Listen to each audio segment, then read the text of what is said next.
Bitcoin has properties that make it a sound money, that really do ensure that it has that it is able to replicate basically what gold did for our Ummah for hundreds, if not thousands, of years. Even in the worst periods of Islamic rulers, in the last years of Andalusia, for example, the Islamic dinar was still 100% pure, and and this shows how important and how severe this issue is.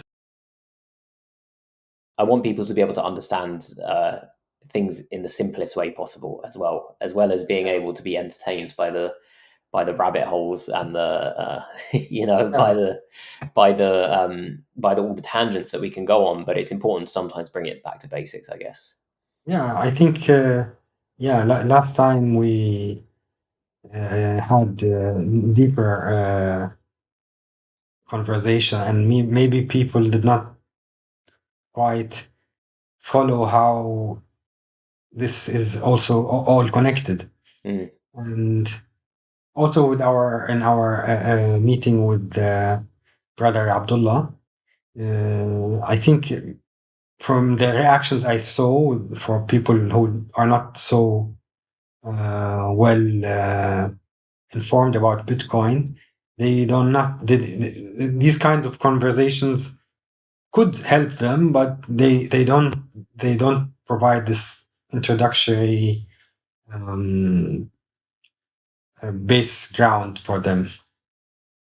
Yeah, yeah, it makes sense. It's I feel like it's probably easy to feel that way if you are maybe struggling to grasp the fundamentals, or like you can hear some brothers like ourselves talk who are really firm in our understanding and belief of something in particular. And sometimes it can be difficult because you forget to explain it in a way that the person that you were many years ago could understand if they were hearing this maybe for the first Yeah, time, or they had been hearing all sorts of different things about this thing that we're talking about, yeah, and therefore what we're saying maybe sounds a bit ludicrous or a bit far fetched or a bit silly. So yeah. I think we can, yeah. I mean, where do we start? Let's. I mean, for I think for any Muslim who really wants to understand Bitcoin, and why we think and talk about it the way that we do, for me, I think it comes down to the fundamentals about what we're taught in Islam, about how we conduct ourselves financially as a society, the things that we should prioritize, how we conduct ourselves in trade and exchange. I think there's many verses in the Quran about uh, just weights and measures. We are told in the Quran and the Hadiths about the severity of riba, and there are many examples throughout the Sunnah of how the Prophet ﷺ used to conduct himself as one, a businessman, as a trader, how those relationships were structured in terms of the trade that he would embark on. It wasn't debt based. It was never debt based. It was always equity based. And there's also many stories there about some really fundamental things like what can be used as money, what is an acceptable exchange. It is not okay to exchange uh, the same quantity of a particular item for exactly the same quantity, but of a low of a worse quality of the same Mhm. item. This is a form of riba, In the and form of theft.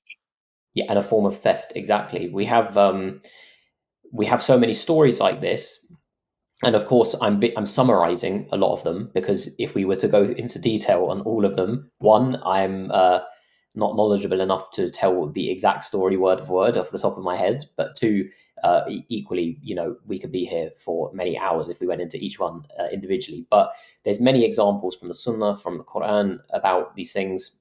Um, and it's very clear. Like if you go and examine our deen and the teachings of it through a lens of finances, through a lens of how we are to conduct ourselves financially, economically, in trade and exchange, and even at a societal level, the things that we're told to prioritize, ultimately, it's low time preference, so delayed gratification, um, essentially prioritizing the akhirah, right, and not getting consumed in the here and now, and always having that thought towards the future, to the thing that's really going to last. And in Can we maybe elaborate a little bit about this low time preference thing? Because uh, this is a concept that is not so well understood. Yeah, It should be, because in the Quran there's so many uh, um, verses that talk about al-ajila, and that uh, um, Muslims and believers should always have a long time view on things, and they should not be in a hurry yeah, to in the dunya. So yeah. why do the Bitcoiners always talk about this concept, though they never read the Quran?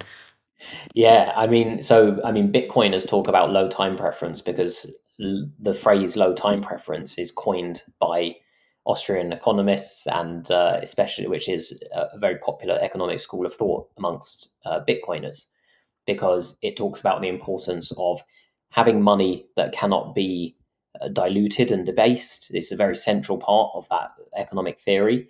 And having money that is essentially hard in that way, like gold. And But the I mean, this is not now um, clear for someone who doesn't know about Austrian economics, like what you are talking about, right? yeah, Like, why does sound money? Why is it related to not being in a hurry?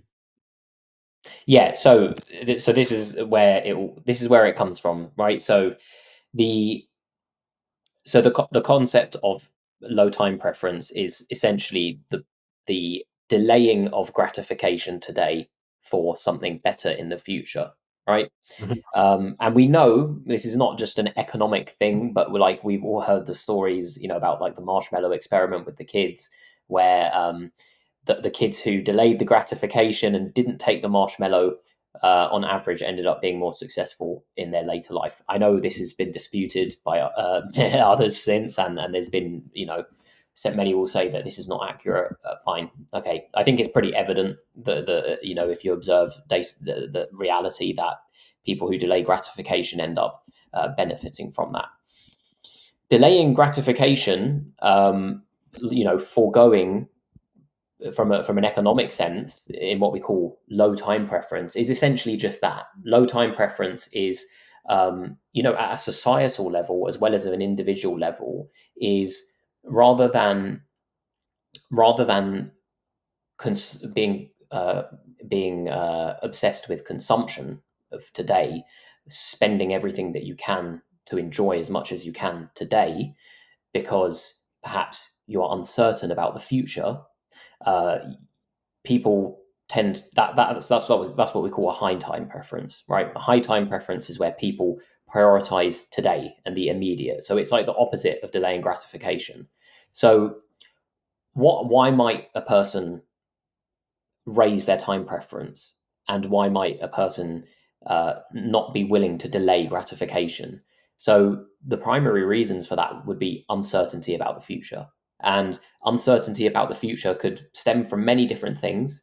um, Uncertainty about the future could come from, perhaps someone lives in a lawless society, where even if they did have the um, even if they did have the initiative to want to perhaps save some wealth or forego some immediate consumption to build something in the future, to save up for something, perhaps the environment that they're in just won't facilitate that. It won't be friendly to that because maybe there's a high chance of theft. They don't have somewhere safe and secure to store their wealth. So just that environmental element, and perhaps lack of safety, lack of security, lack of protection for private property, that could drive someone to just consume it today, because what's the point? There's maybe a 50% chance that what I have today will last me until next year before someone steals it. So I'm just going to spend it today. Then Maybe it's also a lack of patience. it could be a lack of patience as well, of course. People who don't want to make a family and then just want to engage in zina, they just want the gratification now, and they don't see like a benefit in building a family and having a wife for 50 Yeah, years and having children and stuff. But of course. yeah, but they forego this benefit of having this satisfaction on a long term. They want just satisfaction now, Yes, the and they satisfaction of immediate pleasures. yeah Yeah, but what makes it, what drives a person to be in that mindset, right? So yeah you if it's um in that particular example, the person who commits zina today in pursuit of short-term pleasures, there may be, maybe that doesn't prevent them from starting a family and having a wife down the line. It may be in a society that deems that stuff, that is, that actually has morals, it has morals and it cares about decency, then yes, mhm, maybe it would make it difficult for that person to have a family and children later in life. But ultimately, the person who would resist zina and who would fight against the urges for immediate pleasure is the person who has faith in something much further into the future. You're talking about someone who has low time preference, who is willing to delay the gratification of this life for the next life. That, for me, that's the ultimate expression of low time preference. That's the belief in a creator and in an afterlife. So that is like, that's the ultimate form of delaying your gratification.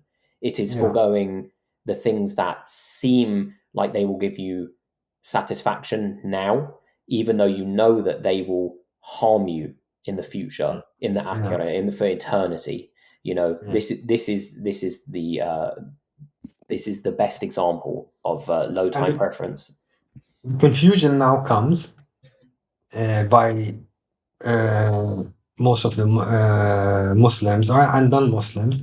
So when you start talking about that as a Bitcoiner, they are totally confused because actually they are there in Bitcoin and in crypto because they want to make money fast, right? Yeah, And then you come and say, no, it's about sound money and it's about low time preference.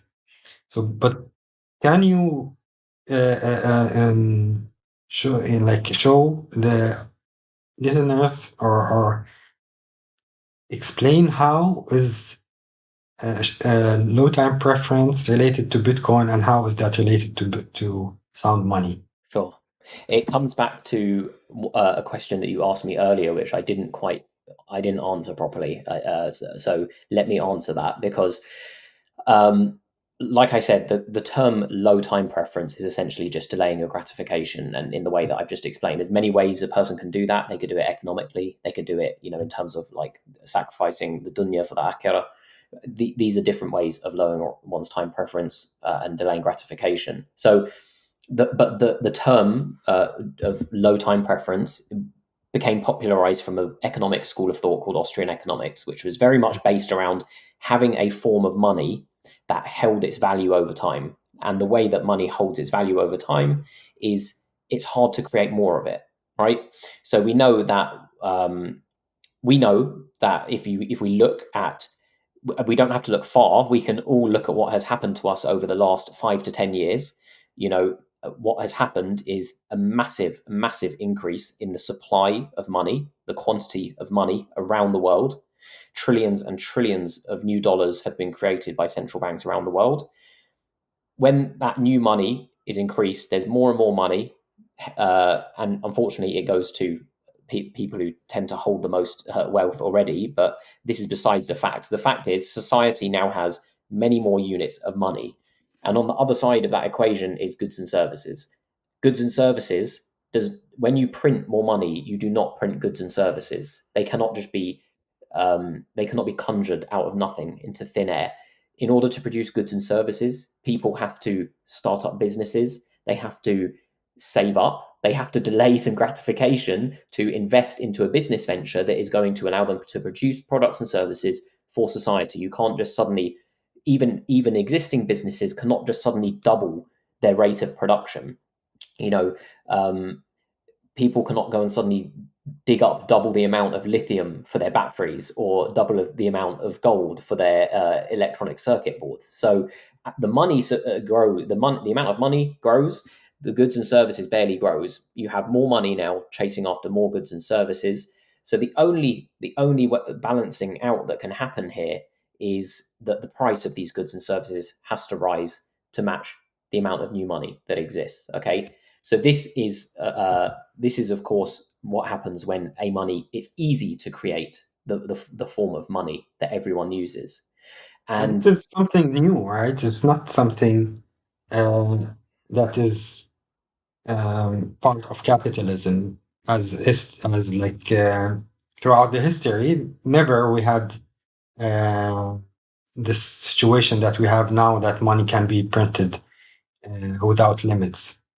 yeah, not never to this degree. We've had episodes of fiat money in history, um, but because we've had situations where gold historically as the gold has always been what people know to be actual real money that exists there underneath all the paper. If you can hold some of the gold, you know you're protecting yourself by all these paper games that a government might play, right? And there's so many examples of this in history. Every empire has done it. The British did it, the Dutch did it, the French did it. They have all, in some form, engaged in the issuance of fiat money and printing of more money than there was real money in the form of gold. And it has all ended the same way. This is undisputed in history. Every That's the way. I Yeah, mean, yeah, so every single fiat currency in history has failed, and every right. single country that has engaged in the printing of fiat currency and the dilution of uh, its citizens' savings and purchasing power has ended up collapsing. Every empire has folded. Yeah. So what you want to say is that capitalism is about low time preference.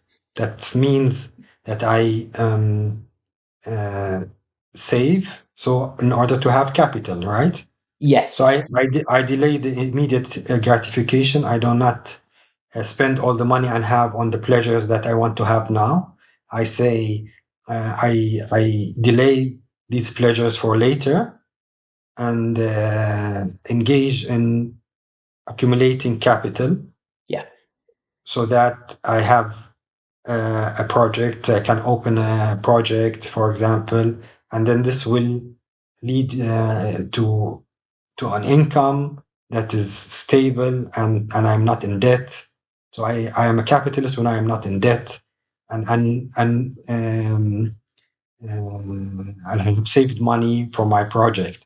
And but this needs good form of money where I can store my my energy or my income or what I did in my life in a form of in a medium that keeps this energy yes, and doesn't cannot be diluted. yes, yeah. And So I think is it that disconnection, or do you want to elaborate it in another way? this is correct, and this is the connection, and this is I think we've spoken about capitalism before and the misconception, particularly amongst Muslims, about what capitalism is. What we have today is not capitalism by its textbook definition.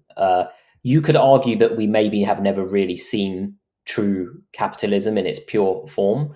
What we have seen is maybe in periods of time. I personally believe that we saw it in early Islam. I believe we saw it in an extremely pure and perfect form, where you had. I mean, I won't go into it too much, but I believe that's it perfectly manifested. Um, Yeah. and if it helps for people not to call that capitalism, then that's fine. We can call it prophetic trade, prophetic economics, but Mhm. ultimately that's what it was. And like you say, the whole purpose of capitalism at its root is for one to lower their time preference, one to lower their time preference and say, rather than use my income to consume today, right? I'm going to forego some consumption. I'm going to maybe I have enough income that I can eat half a pound of beef a day. Okay, I'm going to reduce it. I'm going to have a quarter a pound of beef a day for a few months, right? And I'm going to forego that little bit extra satisfaction and pleasure that I was getting from that extra bit of beef for a number of months so that I can save up the capital that is going to allow me to start my own farm. Start my own farm. I like beef. You know, I know what other beef eaters like. I know what makes good quality beef. So I'm going to deploy that capital. I'm going to invest in a farm, and I'm going to turn that into a profitable business. That's my goal when I go into a capitalist venture. Now, that process there of lowering my time preference and foregoing that consumption meant that I was able to save money. It meant that I didn't have to take on debt to start my business, and it meant that I could one my foregoing of consumption not only is going to benefit me if my business is a success, inshallah, but for everyone who lives around me now, that I'm going to start a farm, right? So I'm going to bring more quality beef to the market, more quality beef to the market. And what that should do is by bringing more quality beef to the market, it introduces more competition in the market for beef. And competition, if you are competing as sellers, you are competing for buyers. There is only two ways that you can compete to get more buyers. Either you provide a much superior product, superior quality, better quality beef, or you force prices down. You make your operations more efficient. You find a better way of producing the same quality beef for a lower price for your consumers. Um, now, so there is societal benefit as well, and you see there the lowering of prices for consumers or the increasing of quality available to consumers is the ultimate benefit that happens when people engage in that process of capitalistic production, which is just the lowering of delaying of gratification, saving up of capital, deploying that capital into a method of production that takes longer than it would to consume, to live hand to mouth. It's to engage in a longer process of production. Now, like the problem is that we are so much educated in our current so-called capitalistic way of life. So most of the people will say to you, will tell you, and no, I don't have to save. I can get a loan from a bank and open this project. Yeah. It doesn't even actually has to be a project. I mean, you can lower your time preference and invest in yourself, Yes. in some skill or in your education Yes. to get a better income. So, but even there, people are taking loans to uh, to finance that. So Yes. why is that bad? Yeah. So if you, one of the main things that people should have picked up on from everything I just said was that two things really. I'm delaying gratification for a certain period of time, and during that time, I'm going to save up my income, my excess income, so that I can use it later to start a business. And the other thing I said was that the introduction of more competition into the market for beef should drive the price of beef down for everyone in the community. So those two things can only happen if the money that society operates on holds its value, right? I can only forego consumption for a long period of time and save up money that I know is going to be able to afford me what I need to be able to start my business if I can be assured that my money is going to, at the very least, preserve purchasing power so that I can make a calculation. I can say, okay, I need to forego consumption for X amount of months, and I'll be able to save this much, and by then that will buy me X amount. Okay, if money was suddenly if the government was to suddenly increase the money supply by 10%, well, that has just thrown my whole calculation out of the window. Okay, the other part there is that in order for the prices to fall for everyone to benefit from this increased competition in the market for beef, again, the money has to hold its value, because if the money if the money didn't hold its value, the money in this equation has to be a static value at the very least, so that the prices can fall against it. If you have money working in the opposite direction, right? If the money is losing value faster than you can drive the price of beef down, then actually the price of beef is going to rise. Okay, so those are the two very important things. So So that's why everything is getting more expensive and having less quality. exactly, this is why So because this is not the natural thing to happen. this is not. It would be natural that human productivity would cause prices to fall, right? Yeah. So that would be deflation. Deflation would be natural through productivity. That's not to say that prices can never rise. Prices could suddenly rise because perhaps there was a flood that wiped out 50% of the farms in the town, and there's suddenly a shortage of supply.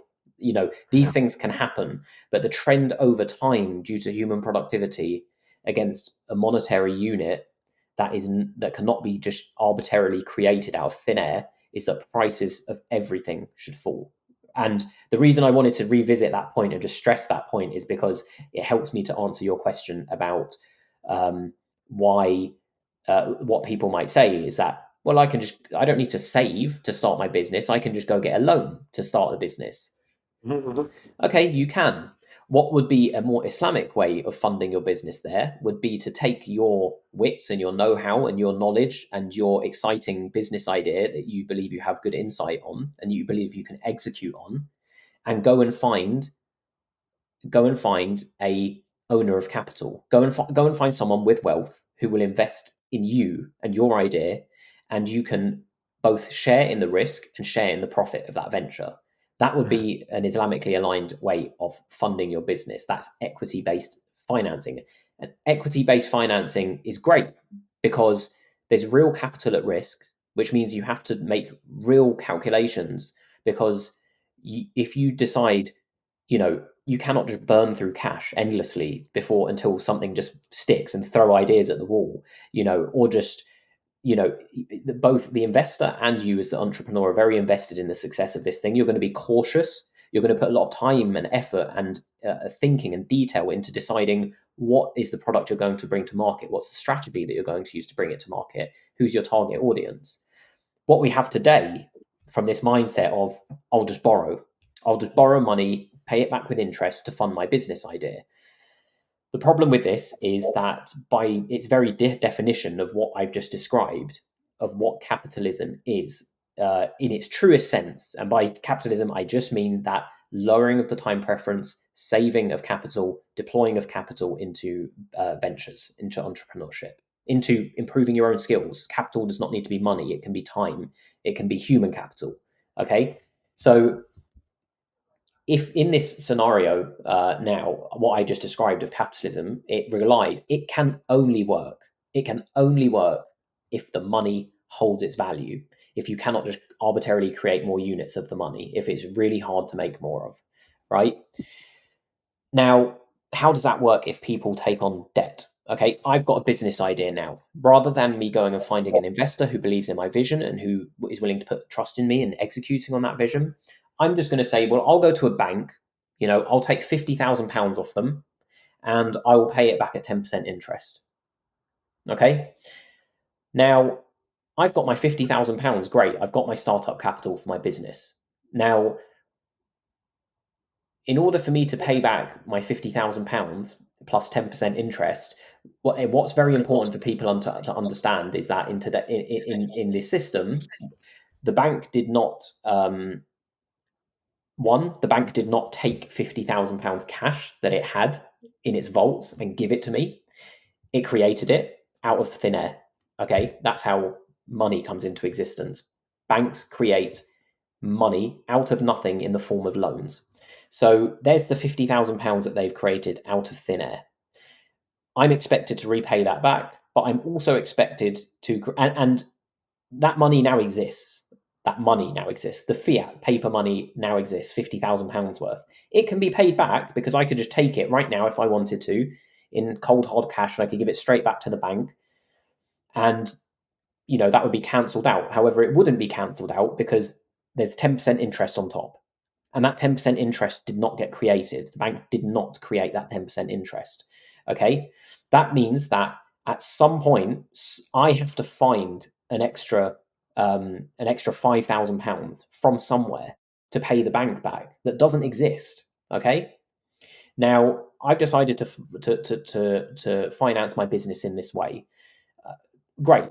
I've got my startup capital. Maybe my business is really successful and it returns me 20% a year. So I actually make some profit. I'm able to pay the bank back. This is great. Okay.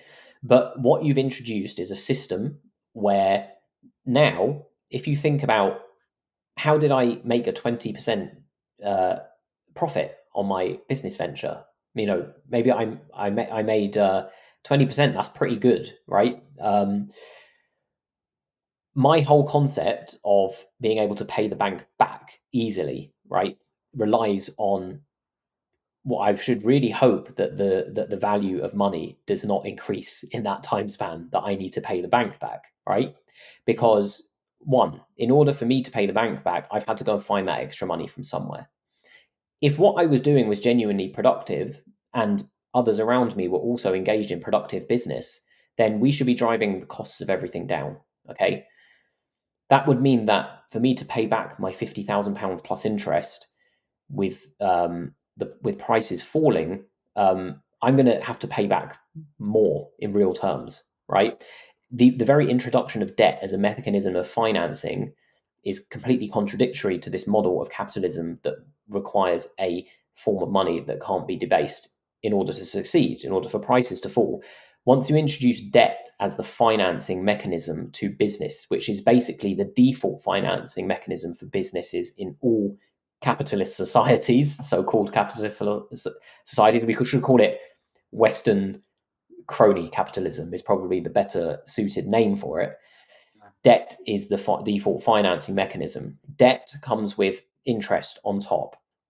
Let's say in my business idea, okay, let's expand it a bit actually, because I didn't paint the complete picture there.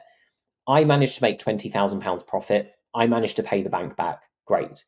Where did that £20,000 come from? But more importantly, where did the £5,000 of interest come from that I paid them back? Because, like we said, the bank created £50,000. The £5,000 must have come from somewhere. Now, if there was a very small, let's talk about this in a small economy. There's a very few people and businesses in there.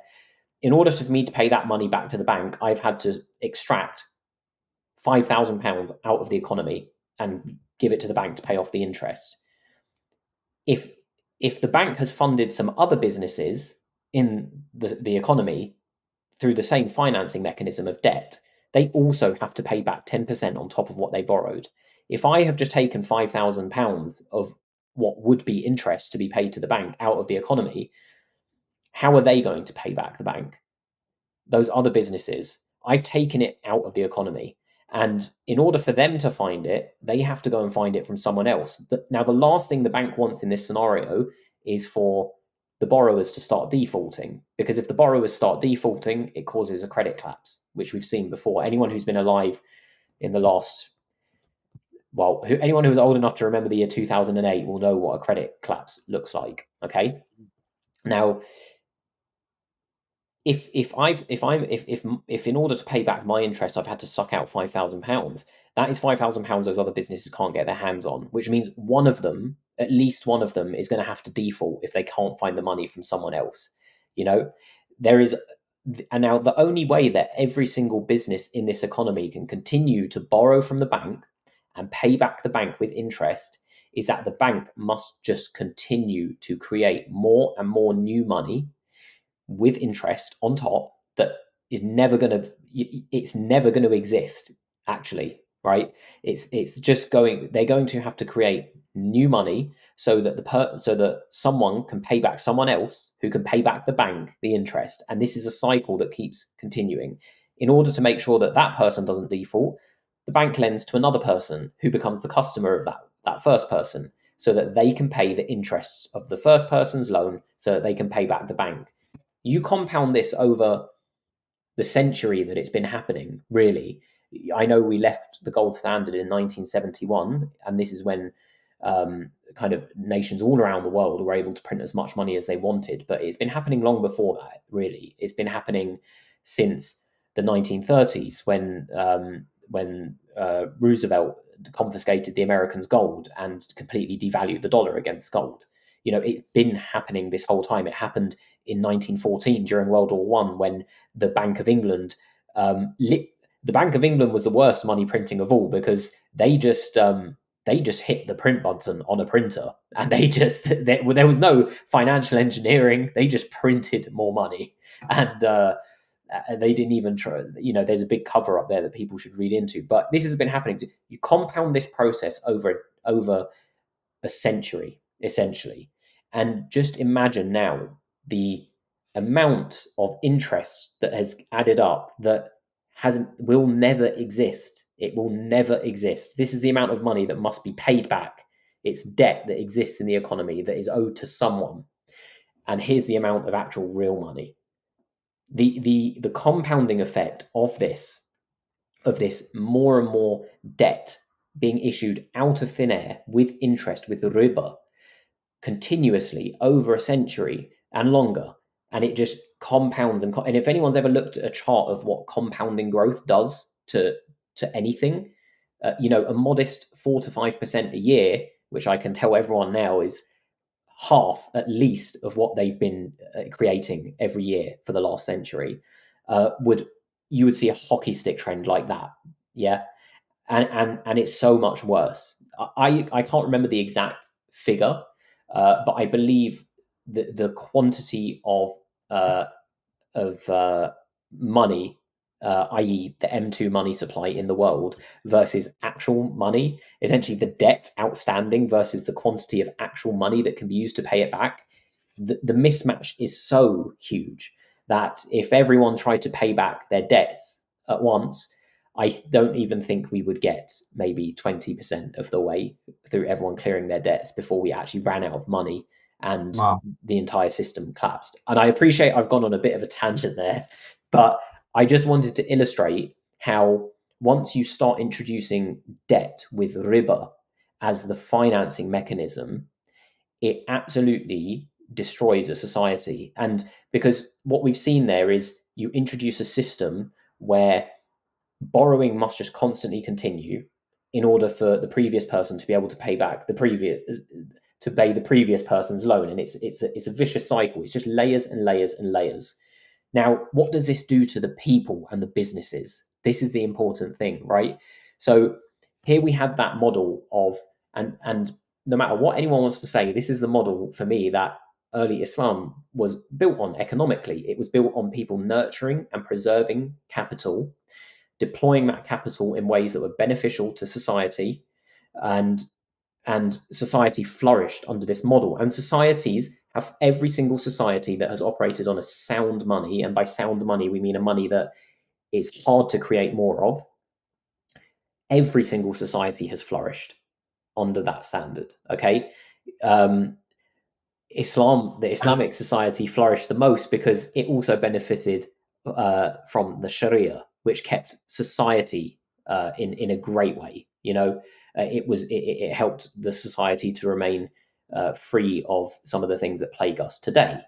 Um, and this model, as we know, so as we've seen, this model that is that encourages investment in things that are beneficial to society, whether or not you're doing it for the benefit of society, by you preserving your capital, by you nurturing capital, by you investing in longer production processes, by you saving money and foregoing consumption to invest for the future, for future profits, you are increasing productivity at a societal level. You are introducing competition for goods that drives prices down. Okay, this is beneficial, and that what that does to the behavior of people is the more people are doing that in a society, and the more that costs are being driven down over time, the more a person is able to plan for the future. We go back to what we were talking about as to what would prevent someone from wanting to defer consumption today or to lower their time preference or to delay gratification. It would be uncertainty in the future. It would be that thought of not knowing if what they have today is going to last into the future. Will it buy them more, or is it going to be devalued in the space of 5 years? Therefore, I might as well just use it all now. Well, if the prices are falling everywhere because productivity is driving them down, and you've got a solid monetary unit that holds its value, you are incentivized to actually, well, hang on, maybe me not splash out on that thing that's going to make me happy for just a few days. Maybe what I do is I put some money aside and really save up for that thing that I wanted. Maybe I save up and I buy my parents a house because they've been renting for their whole lives and they deserve a home of their own. Maybe what I'm really passionate about is I'm passionate about education. So I'm going to save some money, and what I really want to do is I want to build an education center, okay? And I can do that, right? Because as the cost of everything is falling as well, less of your money has to go towards your day-to-day needs anyway, your immediate wants and needs. And it allows you to allocate more to the future. It allows you to think about things beyond your immediate survival. And this this spreads out into a whole society. And we have to add maybe that when the bank creates money through giving a loan, uh, and me being uh, part of this process, we are both, the bank and me, we are engaging in theft, as I understand, because we are devaluing every holder of the currency that we are printing, right? Yeah, So it's not just the fault of the bank; it's also the fault of me as an individual when I go and take a loan. So it's here where I understand riba and why it's forbidden, you yeah, know.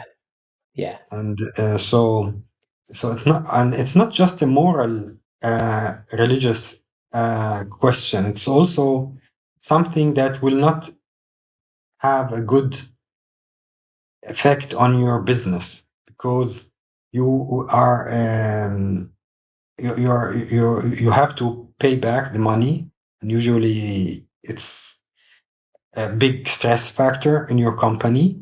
You don't have, and defaulting for a month or 2 months, you create big penalties, and cause bigger problems, and so many people who engaged in this form of financing um, were very much stressed, and they had eventually to lower the quality and raise the prices of the goods that they are selling in order to break even, or make a little bit of profit. That half of it will be shared, will be taken by the government through taxation, and the other half will be taken to the big banks and the investors of. absolutely. This is So the thing. yeah, so it's not a healthy way to make business. When you have a partner who's sharing risk, you can engage him. You can show him that what's the problems. He may be patient with you, and give you a permission to pay later back. There's like this human side of things. So but like the theft thing is very important because to I don't know if you can elaborate on it a little bit more. Yeah, How is it theft? yeah. I mean, you could put it quite simply in this in sense that let's say that let's say that you worked for an employer, okay, and you went to your employer and you said, "Look, I just want you to pay me a little bit more, okay? I want you to increase my pay this month by 10%."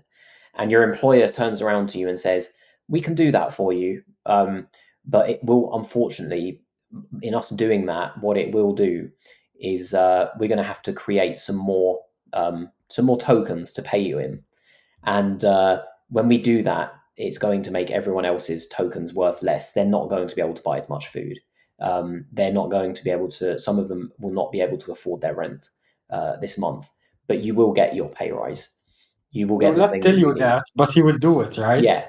But If he's if if you he's knew, using tokens. yeah, if he's, yeah, well, this is it. So, but whatever it is that you're, so this imaginary employer is paying you in, if you said to them, "Look, if knowingly, you know, you know this now, okay, if I accept this thing here, it's going to take from the ability of everyone else here that I work with to be able to afford their bills, to be able to afford their food, to be able to afford their everything, to be able to save for the things that they want in life." Okay.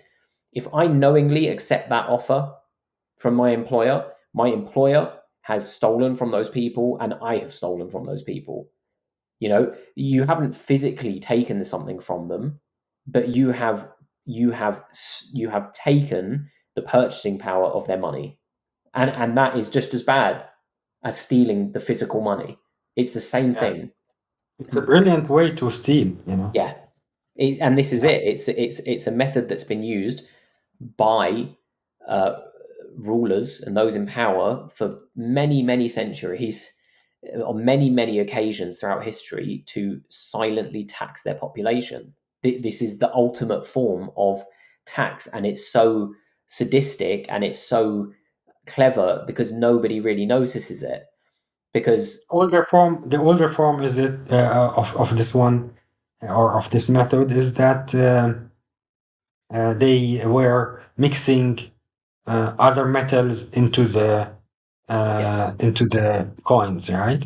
yes, But like for history, the golden dinar, even in the like worst periods of Islamic rulers, in the last years of Andalusia, for example, the Islamic dinar was still 100% pure, and and like this shows how important and like how severe this issue is. You know, it's a big issue. It's as you said, and this always I use this uh, argument to uh, talk about Bitcoin.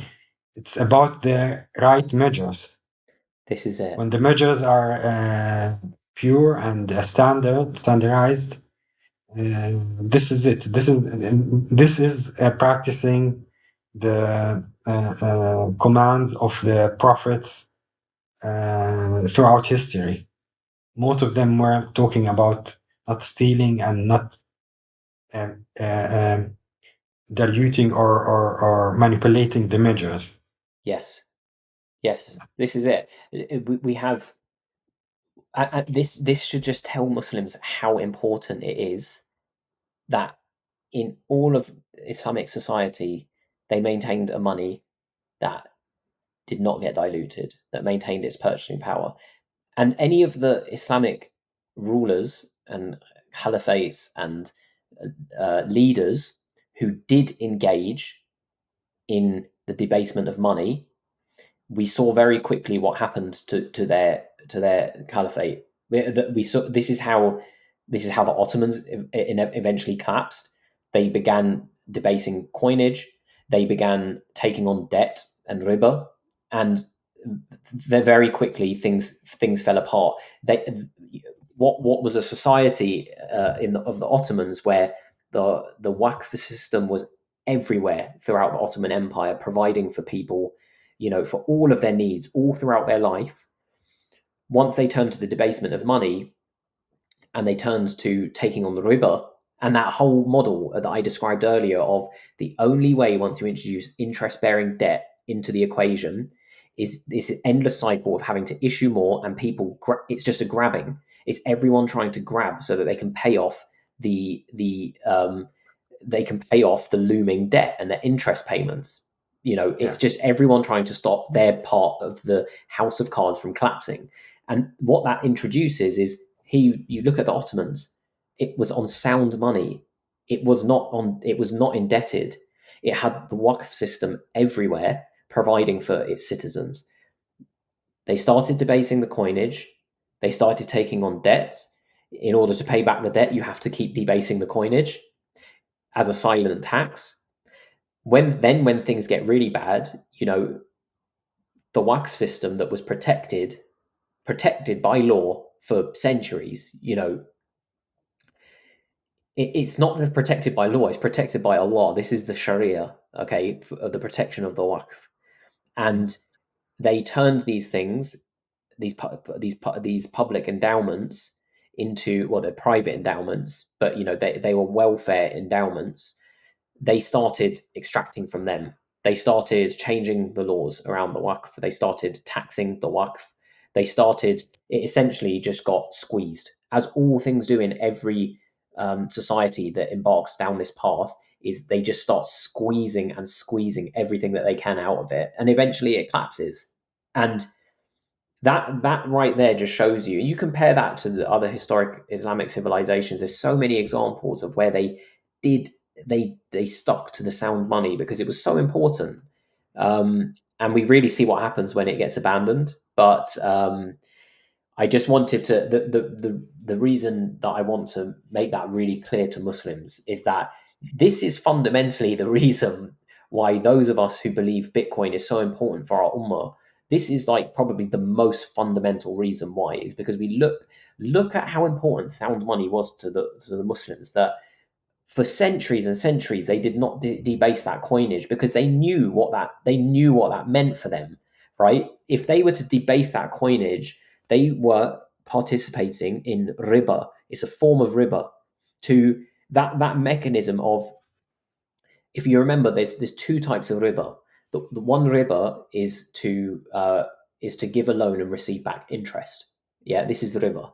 The other form of riba is where you take something of a certain quality and quantity, and you exchange it for the same quantity of lower quality, the same item but different quality. Or you exchange the same item, a bag of dates. I exchange one bag of dates for another, and one is more dates in it than the other.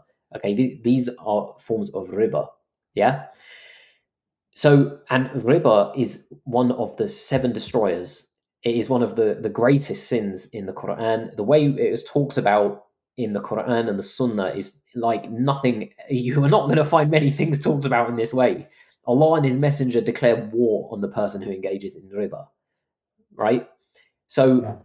then you start to see, well, okay, the early Muslims, of course, they would avoid messing with the money, of introducing unjust measures, of engaging in a riba. Because if you think about what happens when you debase a money, when a government is printing money, when banks print money, central banks, commercial banks, when they create more money, they're taking, let's just take a £10 note. I put my £10 note in the bank, and a year later I receive the same £10 note back, but it's not worth £10 anymore. It's now worth, in real terms, it's worth £8, because I can only buy £8 worth of goods with it anymore, right? Yeah.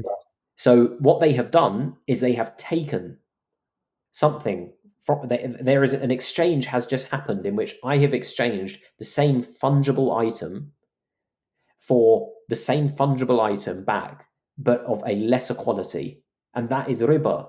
And this is what you would do if you were engaging in the debasement of people's money. You're engaging in riba. That's the way I always understood it. That's the way that it was very clearly understood to me. It was very clear that, well, this is why there was so much focus on sound money in Islam, is because it really is a matter of faith. And we know why it's so important as well. It is everything that we're told to do in the Quran, everything in the Quran and the Sunnah, there is wisdom in it. Okay. And we may not, we are mere humans and we do not know. I mean, we know now the second and third order consequences of some of these things, but Allah knows best. And Allah, look, He told us to do not engage in riba, and He warned us about all the things that it can cause. And now you see it today. You see what happens when you stray from from maintaining the soundness of money, maintaining just measures, maintaining fairness in exchange. And as you start, the further you go away from that, the worse and worse things get. It's one thing leads to another. That that model of nurturing capital and the benefit that it has on a broader society, on lowering the time preference of all of society, of making it easier for everyone into society to delay gratification. Instead, now you have a mechanism where, and one other thing, Bashara, you made a good point about what debt-based financing in business does to incentives. Okay, now my incentives as a business owner, I'm constantly in fear because I have to pay the interest, and maybe I've had be it bad year, maybe it's been a bad year of trading. We've gone from an Islamic model of economics and financing of business, which is capital based. Okay, it's venture based. It's you find an investor and they share in the upside with you, and you both share the risk of the business venture. They're now invested in your success. They will, like you say, they might say to you, you know what, it's been a tough year, but I know this is a good business, so don't worry about having to give me let's work something out to get us through this year. Yeah, we've gone from that, a system of partnership, a system of cooperation, and we go to this debt-based financing model. What we've now gone to is a system of predator and prey. The person giving the loan, the bank giving the loan, they don't really care if your business succeeds, because at the end of it, they get their money back and they legally get to repossess whatever they want in order to get back their principal plus the interest that they're paid. You're a guaranteed cash cow for them. They have no interest in the success of your business. Okay. And this, what does this do to you? You know, this is not a nice position to be in. Perhaps your business was something that you were passionate about, something that you thought offered real value to society. Well, now you're just worrying about, how can I make enough money to get these guys off my back, to get these vultures off my back? And what is that going to do to your business model and to the product that you're giving to your customers? You're going to unfortunately have to make a decision, which is, I just need to money grab here, which means I need to either lower the input costs, use worse ingredients, worse materials, or I need to raise prices. These are all forms of inflation, right? Inflation materializes in increasing prices, reducing quality, or the other one is shrinkflation, where I will sell the same product, but maybe we'll cut the weight by 25%. People won't notice. But ultimately, what you're doing is, now your business is just going into survival mode. You're going into survival mode. Look at the incentives as they start to spread out across a society. Okay. Now, the business owner who is no longer engaged in a cooperative partnership with an investor and is now engaged with a vulture who is just preying on their downfall, they now have to sacrifice what was important to them. And as a result, they are now providing worse products, or they are raising prices on their customers. Yeah. What does that do to their customers? Well, their customers that were now used to buying their products, they're finding that the products break every 3 months now instead. So now, they're having to pay more frequently to get the same uses, or the prices have risen, and now they're having to forego consumption on something else. what does this do to the person, right? The person who is supposed to be able to delay gratification and save for the future. Well, they can't do it as much anymore because not has only this business owner done it, but every business owner that is in business with the vultures at the bank is now in this same vicious cycle. Okay. And the thing is, if and you expand these incentives, so we see what the incentives does to the business owner, to the entrepreneur, and to the effect that they have on their consumers. We see what impact it has on the consumers. This is now taking up that suddenly the cost of the consumer's immediate wants and needs is risen. That means more needs to be start being allocated in terms of their income to the present, and less is being allocated to the future. Okay, they can't afford the house anymore. They maybe can't afford as many holidays. This is what happens slowly, slowly, slowly. It happens. Before you know it, the wife's got to go to work full time now as well. The kids, we don't have time to do all the things we wanted to do with them. Let the school take them for 7 hours a day, you know?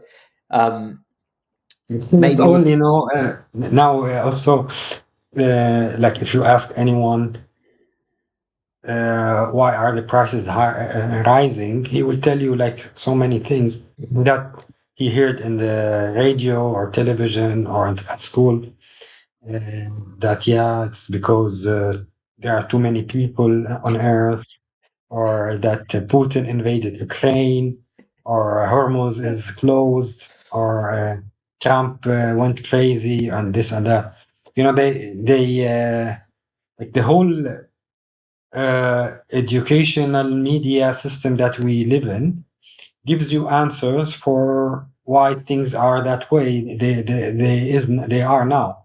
yeah, And this is like the really satanic part of the issue, that you don't like the it's a kind of taking the people en masse, into a system, into believing that the system is the way it is because of this and that, and how you can, uh, deceive people to not to see the cause of it. yeah, This is really like a master work of Satan, right? yeah, yeah. Um, but now the other part of this satanic manipulation is to cover up what is Bitcoin about.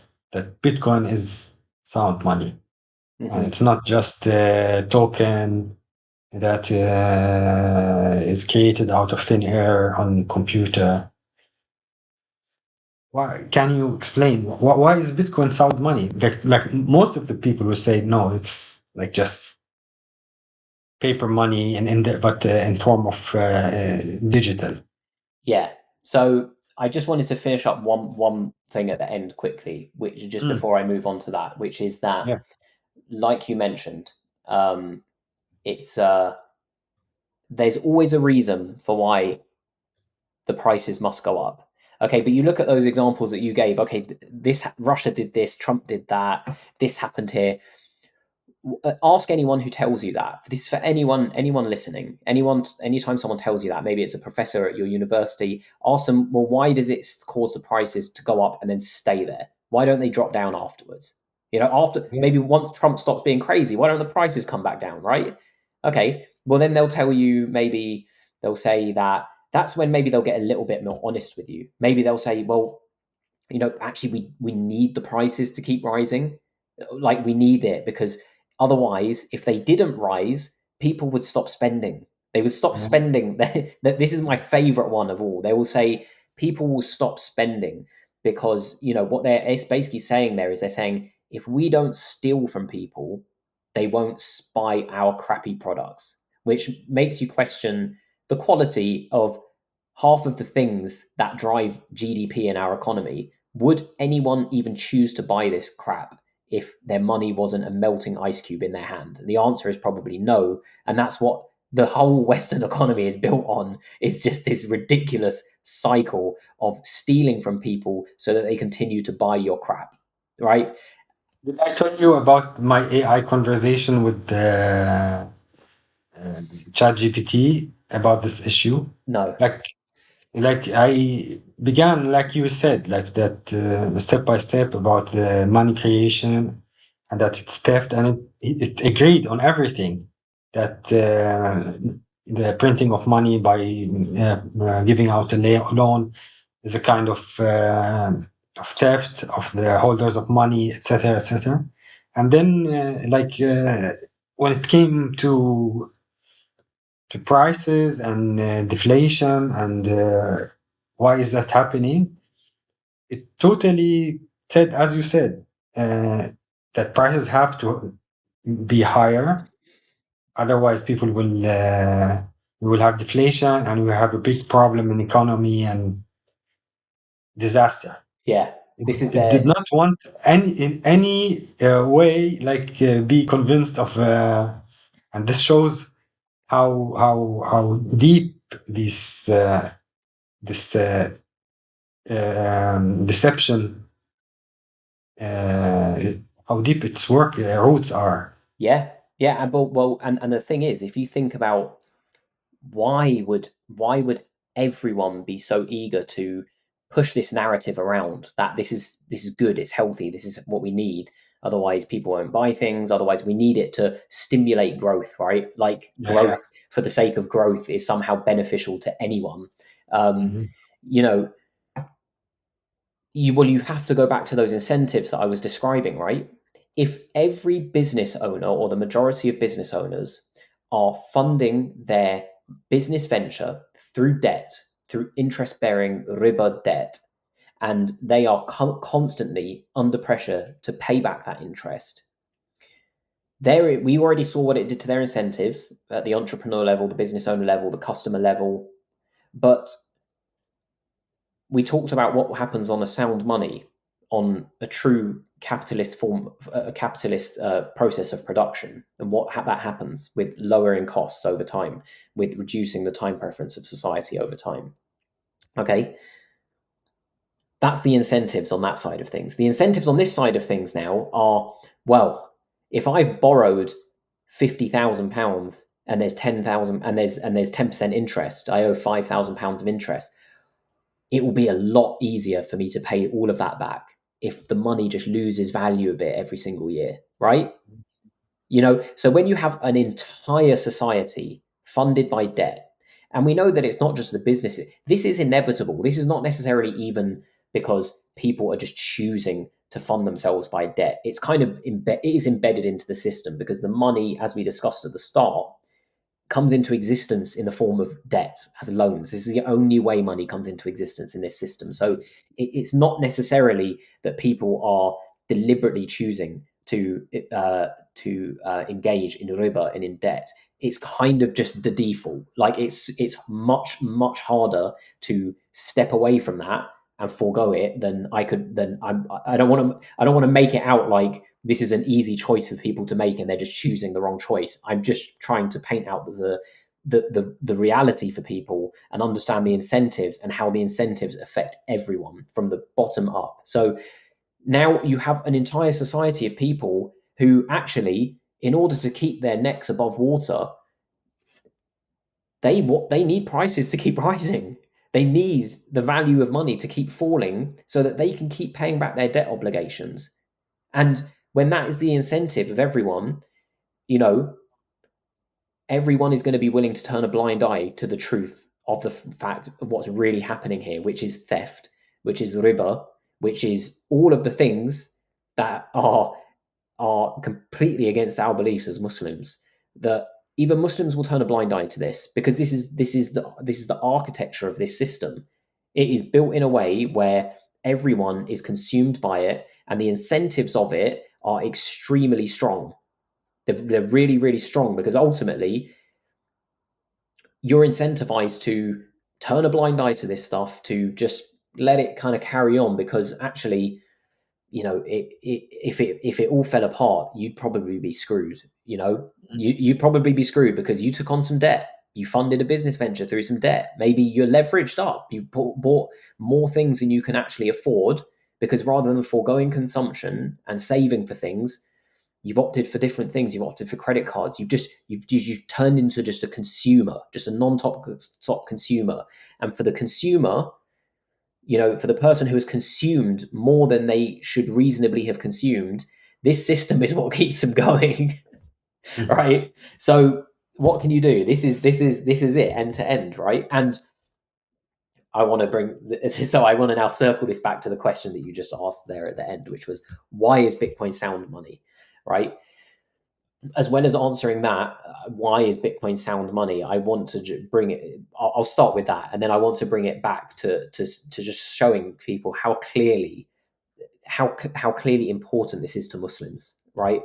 So Bitcoin is sound money because it is the polar opposite of fiat money. Fiat money is broken money. It is soft money.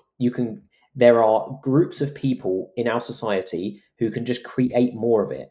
And they don't have to turn on a printer. They don't actually have to exert themselves physically in any way. They just literally type a few keys into a keyboard, they hit enter, and all of a sudden they have created new money. And if you want to look at how they do that, just go and look back at the pandemic, and you can go and see how they created. The US alone was, what was it? Was it 6 trillion?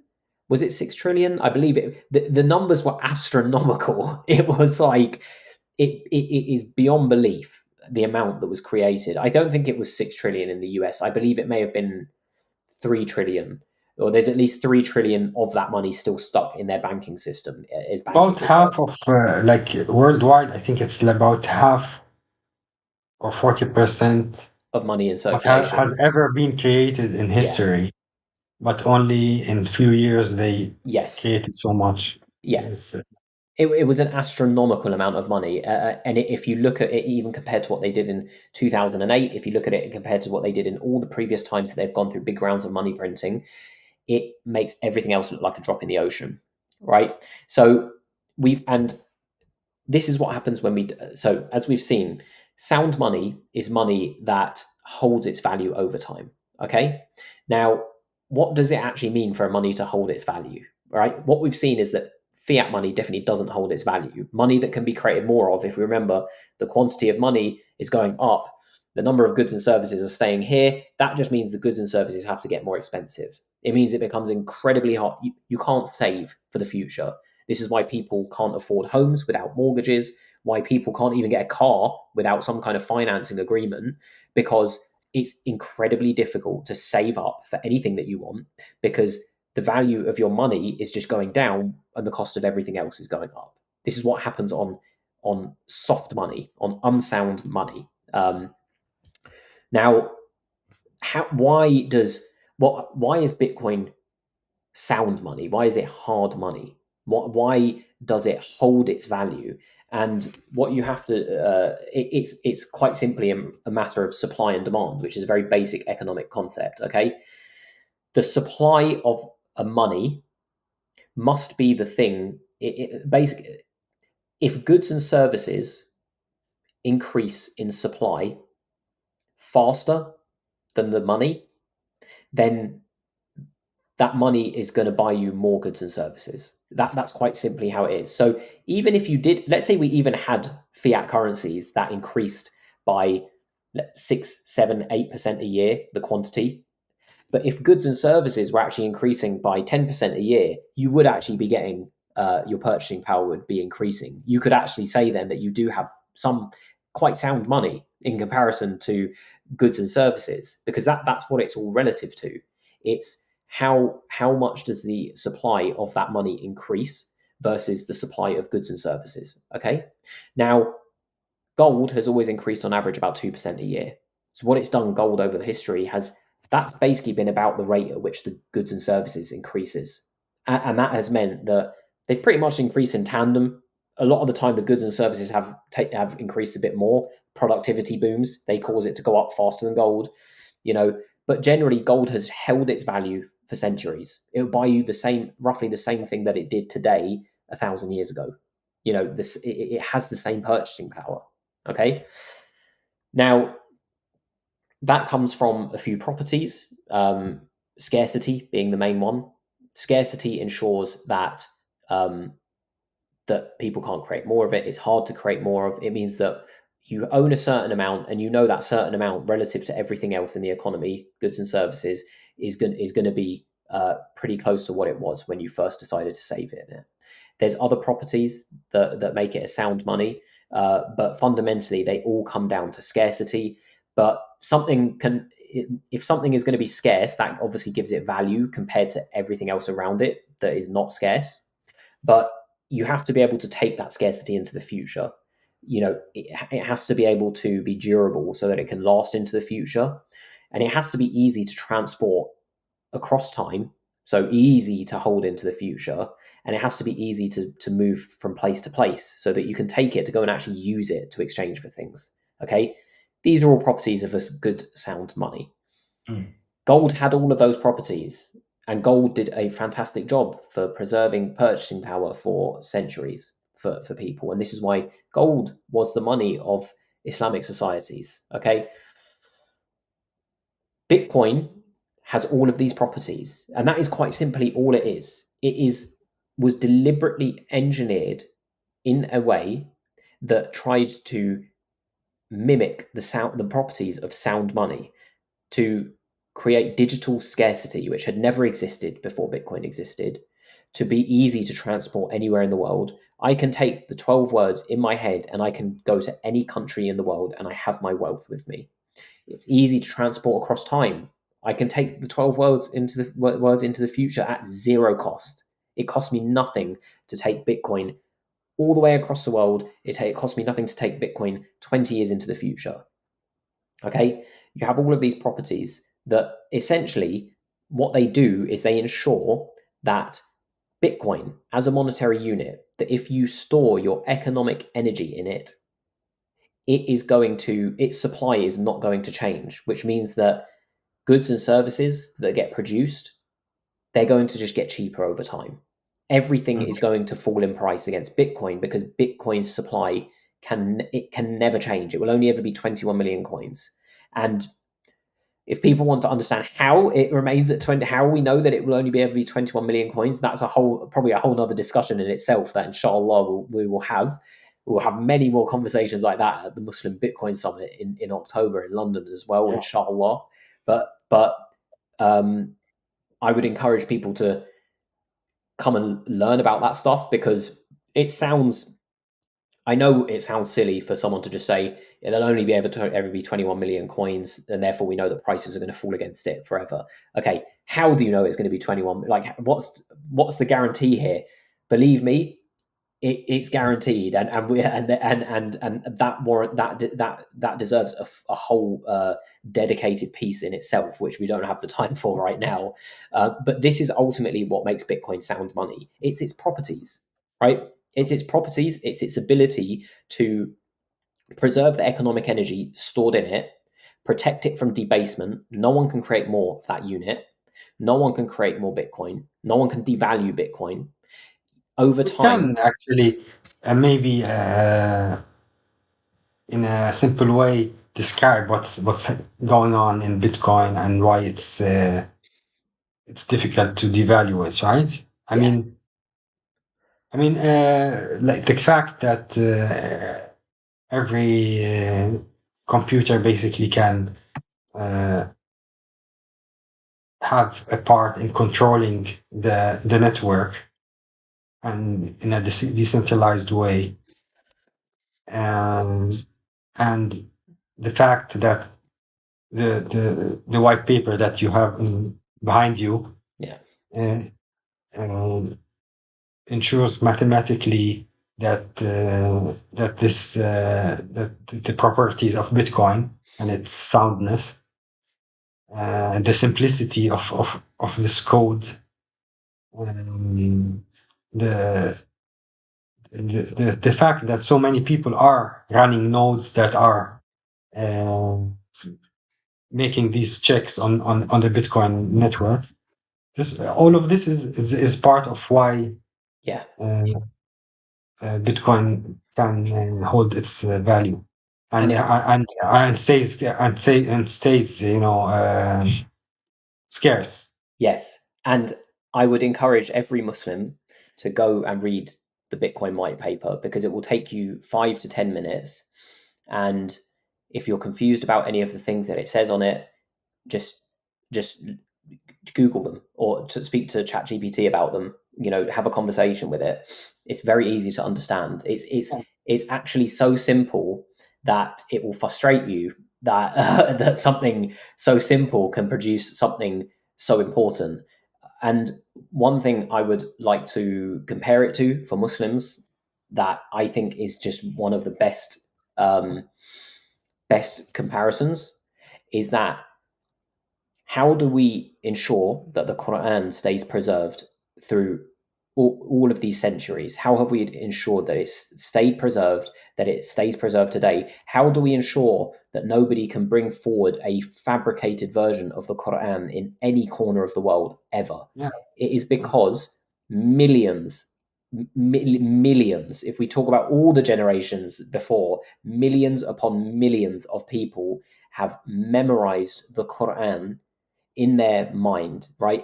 They know it off by heart. That if they even heard someone utter an incorrect ayah in the Quran, they will know it's wrong, and they can stand there and they can correct them on the spot. Okay, this is a decentralized network of consensus. This is all of the Hafiz, all of those Muslims who have memorized the Quran, right? They are participating in a decentralized network of consensus. They all have consensus and agreement on what the one true version of the Quran is. And if anyone ever tried to change it, if one of those people in that network of consensus decided, no, that's not the Fatiha that I know. This is the new Fatiha, right?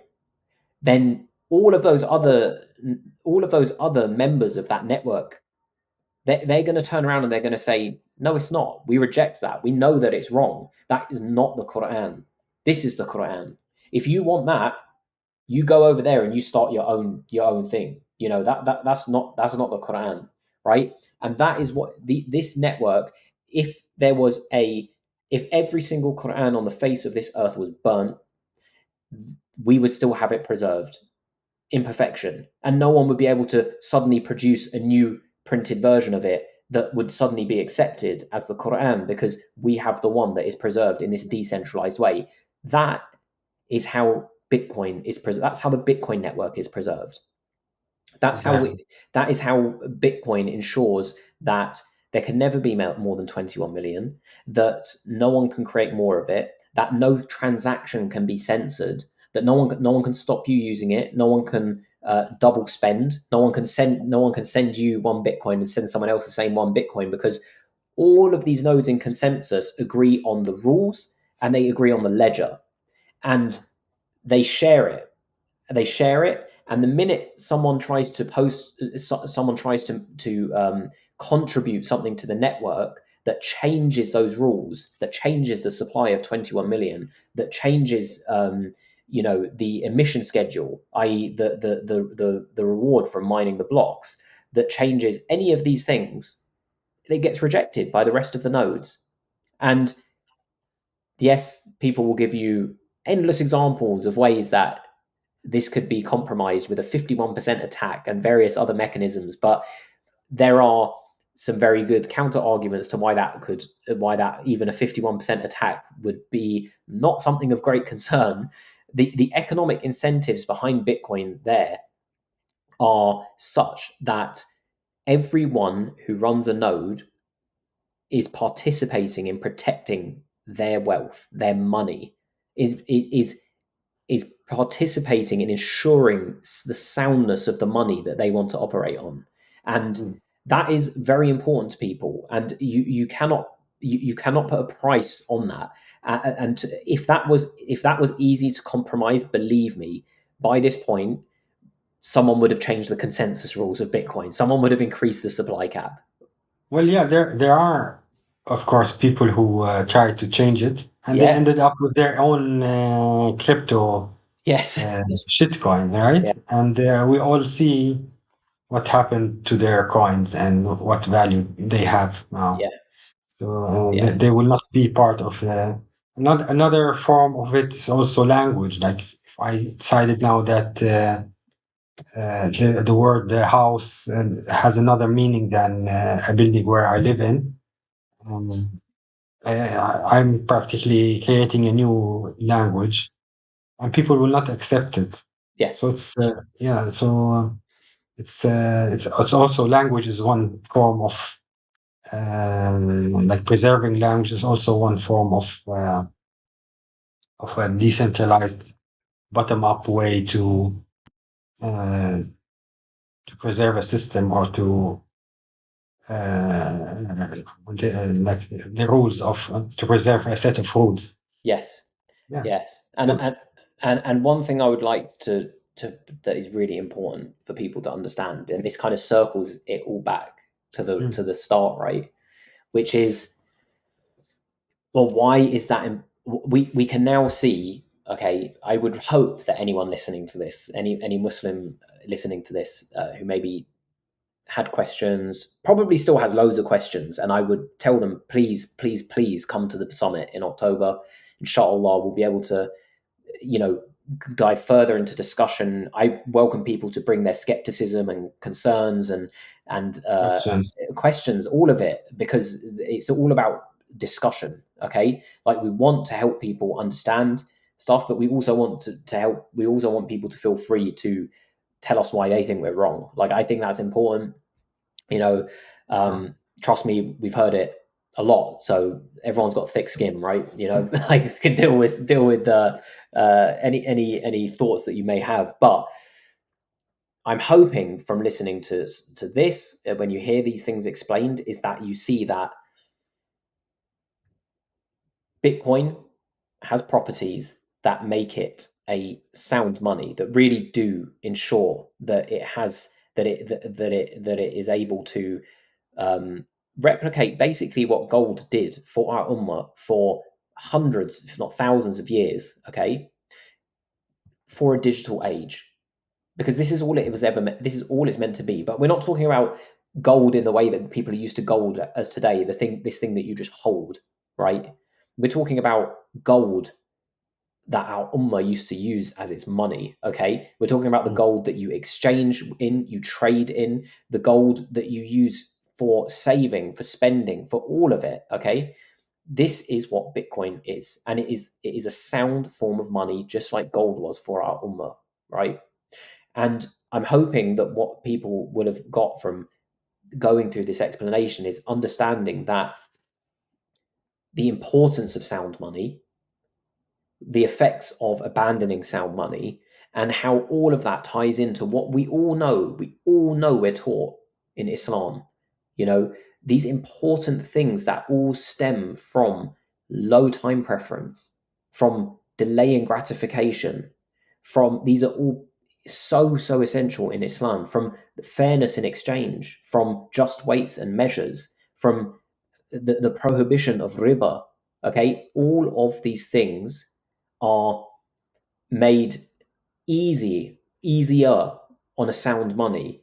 All of these things, all of these institutions, all of these principles, they are easier to implement, they are easier to maintain, they're all on a sound money. And when you start to abandon that sound money, those things get destroyed. We start indulging in riba.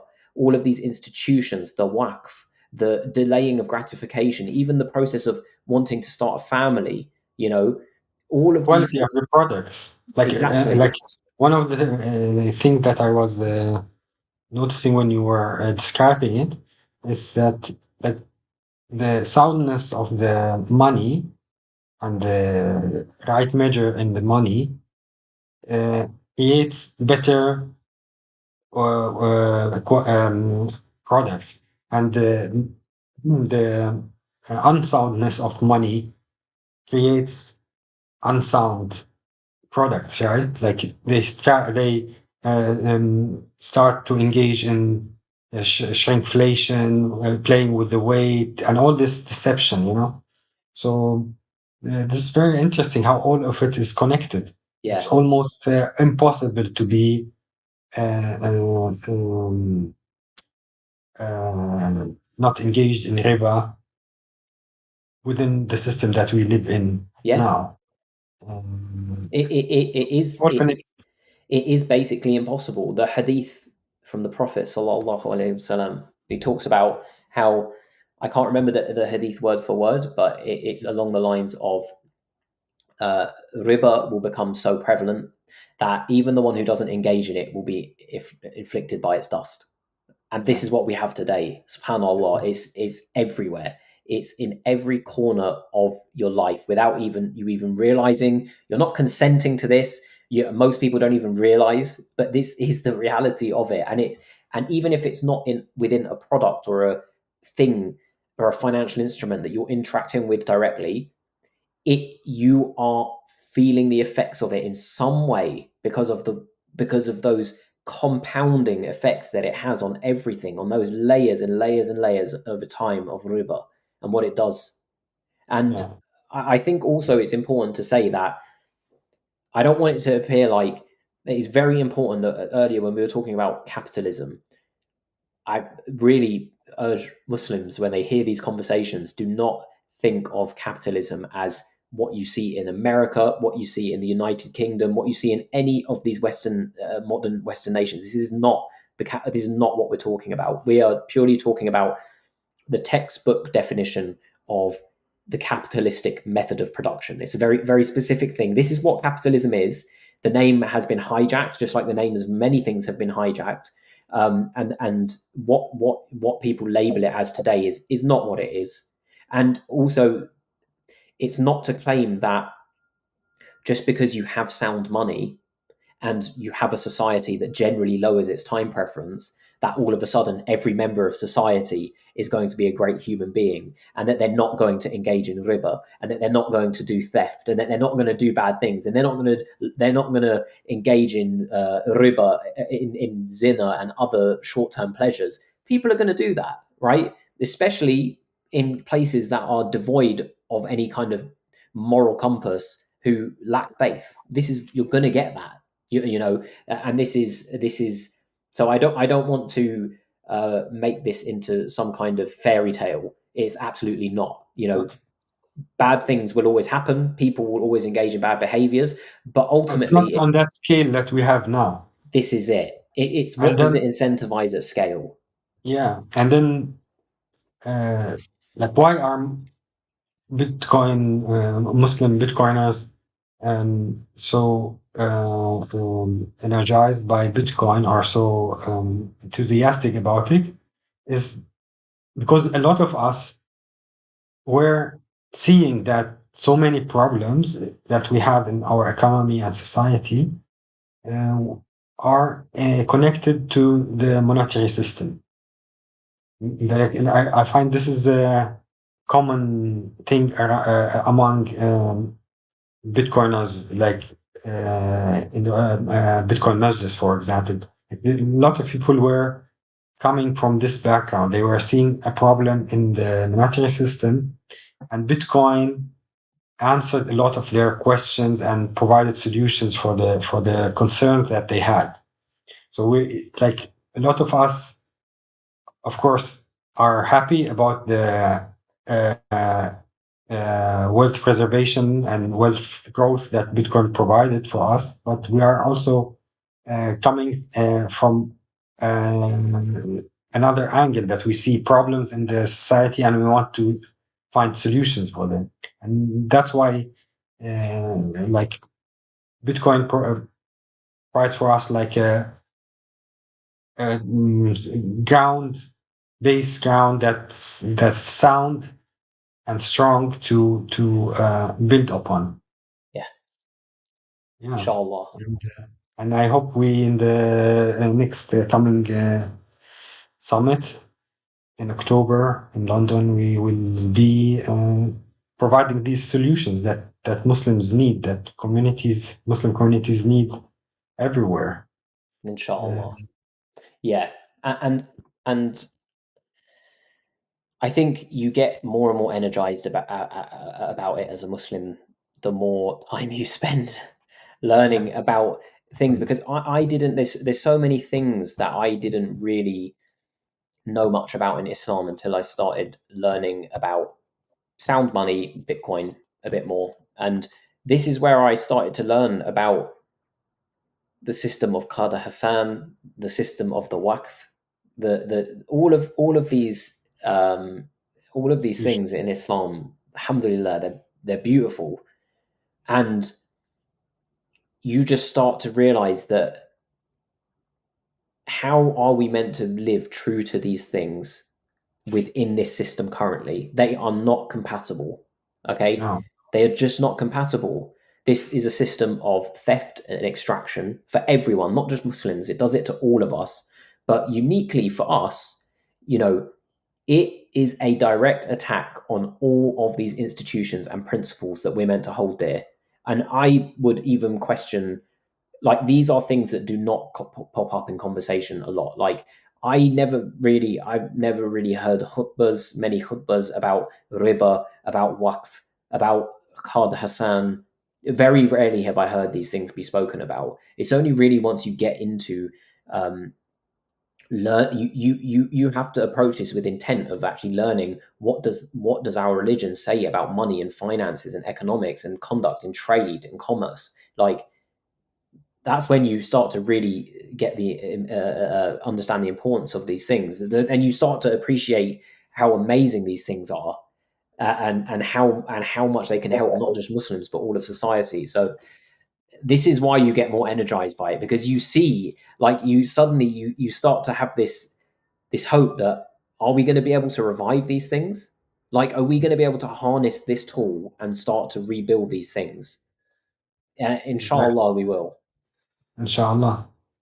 So looking forward for the meeting and for the questions that people have, and that we Yeah.